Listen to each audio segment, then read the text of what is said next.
Why does active recall prevent instant forgetting of study material? Imagine trying to remember a friend's phone number. If you just read it once, it might slip your mind quickly. But if you try to recall it from memory several times, it sticks better. That's the core idea behind active recall. When you actively try to remember information, your brain works harder than just passively reviewing notes or watching videos. This effort helps strengthen the connections in your brain that store that knowledge. Every time you retrieve information without looking at your notes, you reinforce the neural pathways that hold that memory. Think of it like building a trail through a forest. The more you walk that trail, the clearer and easier it becomes to follow later. Passive review, like rereading or watching lectures, doesn't do this as effectively because it doesn't require your brain to work as hard. It's like walking on a well-worn path versus forging a new trail. This process also triggers what is called the testing effect. When you test yourself by recalling facts or concepts, your brain treats this as a signal that the information is important.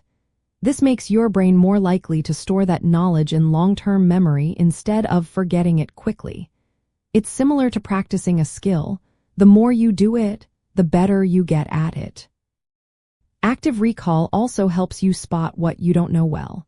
When you try to remember something and struggle, you realize where your gaps are.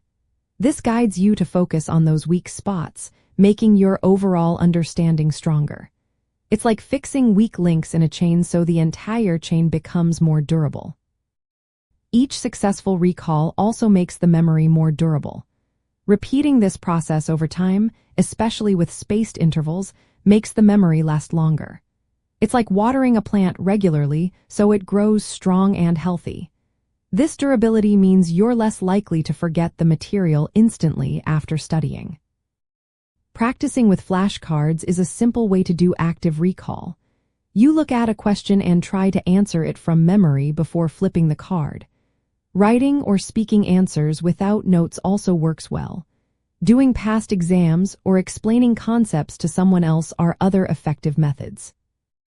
In short, active recall prevents quick forgetting because it makes your brain work actively to retrieve information. This effort strengthens your memory, highlights what needs more work, and builds lasting knowledge. It turns passive review into a powerful tool for long-term learning.